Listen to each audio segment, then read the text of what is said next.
In this video, Dr. Jordan Peterson explains the two sides of culture and how you become a man-child in your 40s.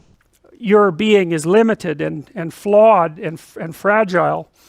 You're like the genie, which is genius in the little tiny lamp, you know, this immense potential, but constrained in this tiny little living space, as Robin Williams said when he played the genie in Aladdin. But the fact that you have limitations means that the plot of your life is the overcoming of those limitations, and that if you didn't have limitations, well, there wouldn't be a plot, and maybe there would be no life. And so that's part of the reason why perhaps you have to accept the fact that you're flawed and insufficient, and live with it and consider it a precondition for being. It's at least a reasonable idea. So anyways, one of the main characters is the country, the known, the explored territory. We went over that a bit, and it always has two elements. I mean, your country is your greatest friend and your worst enemy, you know, because it squashes you into conformity and demands that you act in a certain manner and reduces your individuality to that element that's tolerated by everyone else, and it constrains your potential in a single direction. And so it's really tyrannical, but at the same time it provides you with a place to be and all of the benefits that have accrued as a result of the actions of your ancestors and all the other people that you're associated with. So there's the good tyrant or the bad tyrant and the good king, and those are archetypal figures, and that's because they're always true, and they're always true simultaneously.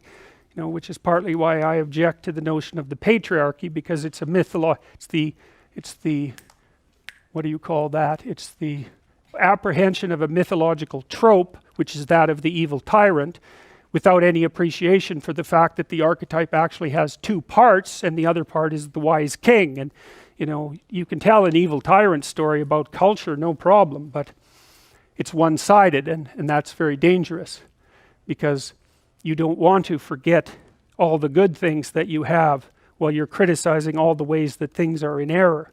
That's a lack of gratitude, and it's a lack of wisdom, and it's founded in resentment, and it's very dangerous, both personally and socially.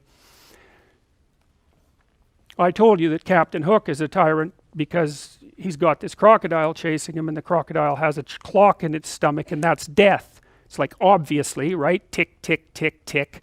And it's a crocodile, and it's under the water, and it's already got a taste of him, so he's being chased around by death, and that makes him terrified and resentful and cruel and bitter, and so he's a tyrant.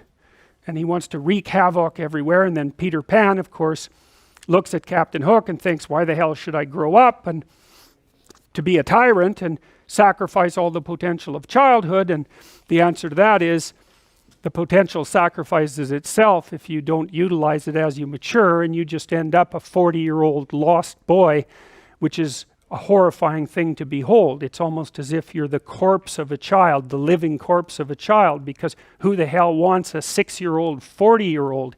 You're a little on the stale side by that point, and not the world's happiest individual.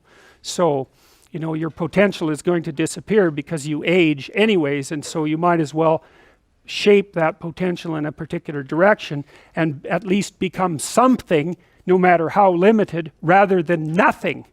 So, thanks for watching.